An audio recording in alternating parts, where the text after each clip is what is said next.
Jadi orang tuh yang ngaji aja begitu, apalagi yang ngajarin. Ini lagi ngomong ngajarin ini Imam Haddad, dalilnya beliau.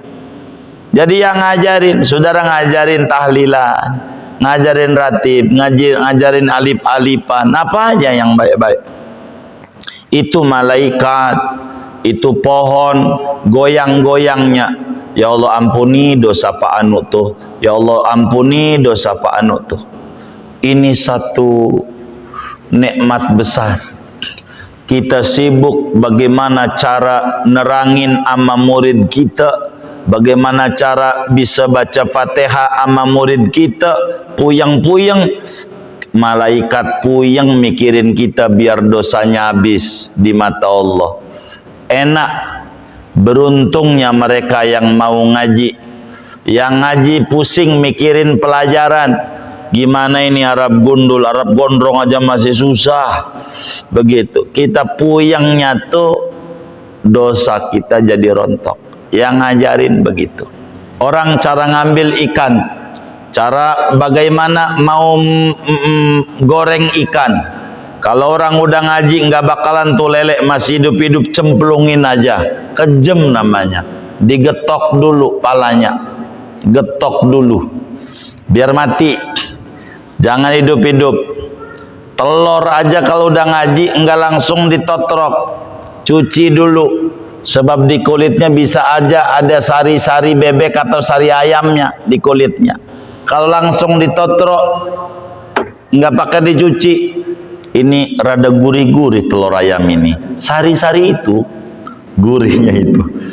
Cuci dulu kalau orang udah ngaji, cuci, bersihin kulitnya, cuci dulu tuh. Dua, Nabi kita bersabda seperti apa di dalam hadis yang diriwayatkan oleh Imam Tirmidzi di dalam Sunanut Tirmidzi-nya daripada sahabat Nabi Abu Umamah Al-Bahili radhiyallahu ta'ala an. Kata Abu Umamah, qala Rasulullah sallallahu alaihi wasallam, al-khalqu kulluhum yusalluna ala muallimi an-nasi, ala muallimin nasi, bacanya begitu, al khaira hatta hitanil ma. Kata Nabi, al khalqu, makhluk Allah. Kalau ngomong makhluk Allah bukan malaikat saja, banyak. Di antaranya lagi pohon-pohonan, makhluk Allah. Di antaranya lagi binatang-binatang terbang, makhluk Allah. Binatang melata, makhluk Allah. Binatang di air, makhluk Allah. Bumi, makhluk Allah. Semua makhluk Allah yang punya akal atau tidak punya akal, semuanya tanpa terkecuali, selain manusia dan jin, tanpa terkecuali semua makhluk, yusalluna, mereka bersolawat, mananya mohonin ampun, mohonin ampunan. Ama siapa? Ama orang yang ngajarin agama, ngajarin kebaikan sama orang.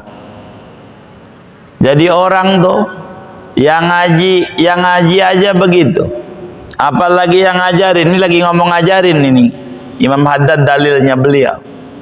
Jadi yang ngajarin, saudara ngajarin tahlilan, ngajarin ratib, ngajarin alif-alifan, apa aja yang baik-baik.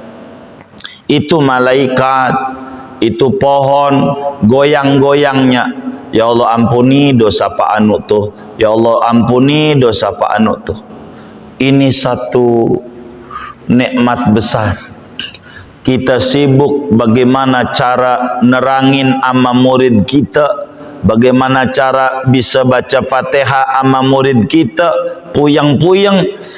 Malaikat puyeng mikirin kita biar dosanya habis di mata Allah. Enak. Beruntungnya mereka yang mau ngaji. Yang ngaji pusing mikirin pelajaran.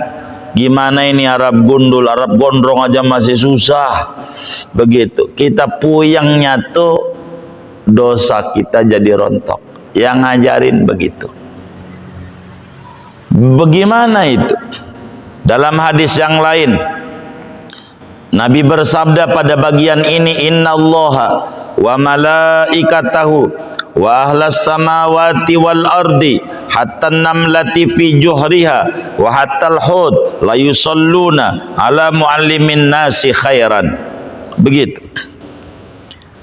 Dalam hadis yang lain Nabi bersabda, sesungguhnya Allah, para malaikat, semua makhluk di langit dan di bumi, sampai semut di lubangnya, sampai yang namanya itu ikan di laut, semuanya nggak berhenti-berhenti mohonin ampun kepada orang yang sedang mengajarkan kebaikan-kebaikan nama orang lain.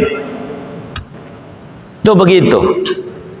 Ngajarin apa aja? Ajarin lebih-lebih tentang dinul Islam. Ajarin itu malaikat, ampe pohon, ampe ikan tuh nggak berhenti. Ya Allah, ampuni dosa orang itu, ampuni dosanya. Pertanyaannya, kenapa sampai kayak begitu? Kenapa sampai kayak begitu? Ikan ampe terima kasihnya ama yang ngajarin agama. Kenapa tuh ikan ampe mohon-mohonin ampun? Sebab orang tidak bakalan ngambil ikan pakai bom molotov kalau dia udah ngaji. Ngerusak biota laut. Ikan girang ketika begitu, orang cara ngambil ikan, cara bagaimana mau goreng ikan. Kalau orang udah ngaji nggak bakalan tuh lele masih hidup-hidup cemplungin aja, kejem namanya. Digetok dulu palanya, getok dulu biar mati, jangan hidup-hidup. Telur aja kalau udah ngaji nggak langsung ditotrok, cuci dulu, sebab di kulitnya bisa aja ada sari-sari bebek atau sari ayamnya di kulitnya. Kalau langsung ditotrok nggak pakai dicuci, ini rada gurih-gurih telur ayam ini. Sari-sari itu, gurihnya itu. Cuci dulu kalau orang udah ngaji, cuci, bersihin kulitnya, cuci dulu tuh. Udah cuci baru ditotrok di wajan. Kalau ngaji, kalau nggak ngaji nggak begitu, nggak ngaji, udah langsung aja begitu. Beda, makanya binatang girang memperlakukan dengan baik pada dirinya. Girang. Pohon-pohonan kenapa memintakan ampun? Karena ngerti kalau orang udah ngaji nggak bakal nebangin pohon sembarangan, jadi gundul, jadi banjir. Enggak sepadan dengan kampanye ayo nanam 1 juta pohon. Lama, 50 tahun lagi baru gede. Rawat aja yang ada. Jangan kita mau disuruh nanam pohon, dia nebang-nebangin. Banjir juga, gempa aja nantinya. Begitu. Jadi ini dia. Iya ngajarin. Jadi pohon girang. Enggak asal potek. Girang, pohon-pohon disiram, udah ngaji, siramin pagi-pagi, nyiram pohon depan rumahnya. Kenapa girang dia? Maka dia karena orang ini udah dapat ilmu, maka yang ngajarin didoain. Makanya Nabi itu yang bersolawat sama Nabi bukan kita doang. Nabi yang pertama kali ngajarin, Nabi, maka Nabi paling banyak sholatnya muanya. Begitu saudara, begitu. Maka kita ngaji nih diajarin lagi. Kalau sampai teman kita nggak ngaji malam ini, dia nanya, bang, kemarin ngaji apa? Itu memarah. Makanya ngaji jadi orang, ngaji. Jangan kagak ngaji, nanya mulu. Begitu. Orang ditanya begitu. Akhirnya dia kagak ngaji juga. Gua ogah dah. Ditanya jawab aja. Begitu ditanya. Begitu, saya sih nggak ingat. Cuman ingatnya itu cara bunuh tikus doang. Gitu. Bagaimana kata kiainya, dikasih gula di atasnya, kasih kopi kek. Gimana? Di atas saja lobangnya kasih kopi. Begitu. Kalau kasih kopi itu lobangnya, nanti itu tikus keluar. Kok pahit, mana gulanya? Kalau keluar getok. Gitu. Yang ingat yang lucunya doang. Gitu. Jadi kalau ilmunya saya lupa itu. Gitu. Pokoknya apa kayak ngaji mau disampaikan hasil ngaji. Tulis status WA itu mau kata temannya, sok suci nih pas sudah ngaji, berhenti lagi. Begitu. Jangan. Kita niatnya taklim. Nabi bilang waktu ditanya oleh sahabat, limadza bu'ista, untuk apa kau diutus wahai Nabi Muhammad? Nabi jawab, innama bu'istu mualliman, aku diutus sebagai guru pembimbing. Jadi muallim, ngajarin kebaikan, ajarin kebaikan, ajarin, tebarkan aja kebaikan. Apakah yang kita bisa, sebisa kita. Jangan takut, apa aja. Ada orang bertanya, ajarin yang kita bisa, yang nggak bisa ya nggak usah. Begitu. Demi apa? Demi betapa beruntungnya kita bila kita sibuk dengan pelajaran yang kita ajarkan, sementara malaikat, ikan, pohon dan segalanya sibuk mikirin kita biar dosanya diampuni sama Allah. Dia mohonin ampun, Allah maghfir lahu, Allah maghfir lahu, Allah maghfir lahu, Allah maghfir lahu. Ajarin. Tapi masalah yang diajarin ini kita belum ngaji, enggak apa-apa. Ngamalin, nyebarin ilmu. Sahabat nanya, Abu Hurairah sama Nabi, Nabi bagaimana ilmu banyak, saya 5.000 lebih nih, belum diajarin, belum diamalin banyak. Sampein aja, sampein. Itu juga termasuk ngamalin. Tinggal dikit lagi untuk diri belum. Terus kalau ente kagak mau ngajarin, diri kagak, orang lain kagak, nanti jadi hilang.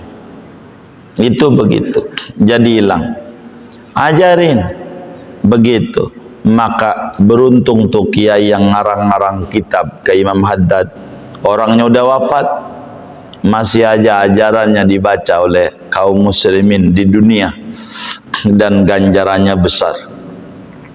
Bahkan di dalam kitab Musnad Al-Bazzar, Imam Al-Bazzar meriwayatkan hadis dari Sayyidatuna Aisyah radhiyallahu ta'ala anha wa an abiha. Kata Siti Aisyah, qala Rasulullah sallallahu alaihi wasallam, muallimi al-khairi yastaghfiru lahum kullu syai'. Orang-orang yang ngajarin kebaikan, segala sesuatu mohonin ampun bagi dia. Apa aja? Maka beruntung. Wis bisa alif ajarin alif, bisa B ajarin B, bisa jim ajarin jim, bisa ratib ajarin ratib. Ada 2, 3 enggak jadi masalah, baca aja enggak apa-apa. Begitu, ajarin aja sebisa kita. Begitu, apa aja bikin enggak apa-apa. Begitu, madis apaan, tahlil aja, bikin madis tahlilan. Dari sendiri juga bisa lah, sendiri bisa juga nggak pernah baca, udah gitu, udah belajar, nggak apa-apa, belajar apa aja. Demi apa? Demi ganjaran besar. Dan ini diantara alasan Imam Haddad ngarang kitab Risalah Mu'awanah, supaya dapat janji-janji Rasulullah bagi orang yang nyebarin ilmu, biar dapat ini. Ini diantara motivasi beliau mengarang kitab risalah al-muawanah, niat-niatnya nyebarin ilmu. Dan pesan saya kepada teman-teman ini ngaji yang paling baik niatnya jangan buat diri, jangan dikit kurang bagus. Niatnya ngaji ini buat ngajarin lagi, itu yang paling bagus. Kiai di Jakarta tuh yang kayak begitu, Muallim Syafi'i Adami yang nyuruh, dan juga Yai Syarifuddin Abdul Ghani rahimahumallah rahmatal abrar, itu nyuruh ngaji itu niatnya buat ngajarin. Sebab beda belajarnya antara ngaji buat diri sama ngaji buat ngajarin. Kiai Syarif Abdul Ghani bilang begitu, Muallim juga bilang begitu. Jangan buat diri. Contoh bahasa lainnya, ini yang disebut cita-citamu gantungkan setinggi langit, itu begitu. Ini namanya ngaji buat ngajar, setinggi langit namanya. Kita sekolah, jangan niatnya buat cari kerja, rendah. Jangan. Kalau sekolah niatnya untuk menciptakan lapangan pekerjaan, tinggi. Begitu. Jangan kita sekolah niatnya untuk nyari kerja. Saya bandingkan, ada 3. Ini kerja niatnya untuk menciptai kerja. Sekolah, kuliah niatnya untuk menciptakan lapangan pekerjaan. Ini niatnya untuk nyari kerja. Tinggian ini. Sebab yang niat sekolahnya untuk menciptakan lapangan pekerjaan, 1, dia torekatnya bakal serius dalam belajar. Bukan sekedar nyari ijazah, tapi serius belajarnya. Karena untuk mencipta lapangan pekerjaan harus diserap ilmu dari guru-guru, dari dosen-dosen. Kalau kuliah begitu. Bila cita-cita ini tidak tercapai, bakal turun dapetin pekerjaan. Ini turunnya masih bagus dari cita-cita tingginya itu. Enggak bisa ternyata udah lulus mencipta lapangan pekerjaan, ternyata syaratnya banyak, maka turun mencari pekerjaan gampang. Tapi kalau cita-cita sekolahnya untuk mencari pekerjaan, kalau enggak tercapai, turunnya di sini, namanya pengangguran. Dinyanyikan oleh Iwan Fals, sarjana muda, begitu. Sarjana muda, begitu, nganggur.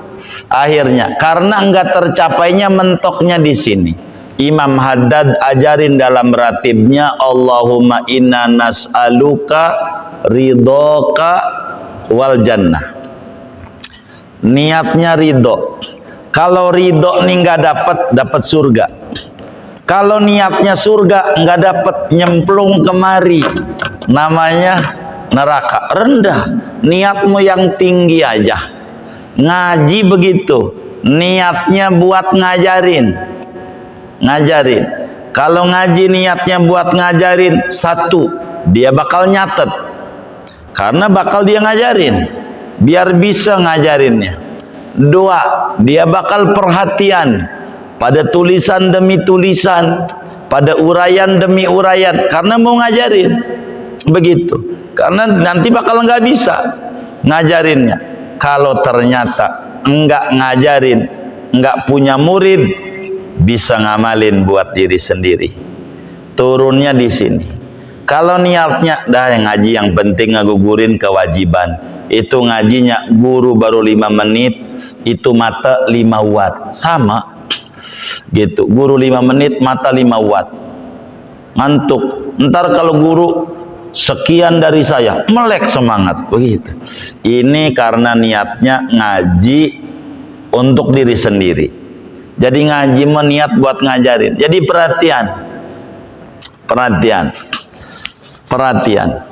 ngajinya dicatat. Kalau enggak nantinya selagu-lagunya. Karena akal kita enggak kejangkau untuk merekam semua uraian, enggak kuat, maka perlu bantuan tangan untuk mencatat, itu begitu. Kalau ngaji untuk diri sendiri, akhirnya udah hilang lagi, ngaji lagi, balik lagi di situ lagi, nggak bakal nambah-nambah ilmunya, rugi, karena cita-citanya rendah. Kalau ngaji buat ngajarin lagi, bacanya kudu benar, ininya kudu bagaimana, apanya aja kudu bagaimana. Kayak kita ngobrol sih bisa, ngobrol 24 jam nggak bakal kehabisan omongan, sampai seminggu juga nggak bakal berhenti tuh omongan apa aja bisa kalau ngobrol. Tapi suruh jadi MC bingung dia, ngomong gimana ya, padahal dia denger juga. Ada temannya jadi MC, dia ditertawakan, tapi dia ngomong nggak bisa, karena ini perlu belajar. Maka apa saja kudu belajar, nggak bisa nggak belajar. Dan ini Imam Haddad mengajarkan kita dari Nabi Sallallahu Alaihi Wasallam, makhluk Allah semuanya mendoakan, mohonin ampun sama orang-orang yang ngajarin kebaikan, begitu, ngajarin, itu kayak begitu, ngajarin. Maka kita kudu belajar supaya kita bisa ngajarin. Minimal kalau kata ulama, kalau kita nggak bisa menjadi lampu mercusuar yang bisa menyinari berbagai wilayah, paling tidak kita bisa menjadi lilin yang bisa menyinari sekitaran rumah kita, anak bini kita. Tapi ngaji sehingga serius. Inilah Imam Haddad menasehati kita, ngaji yang serius.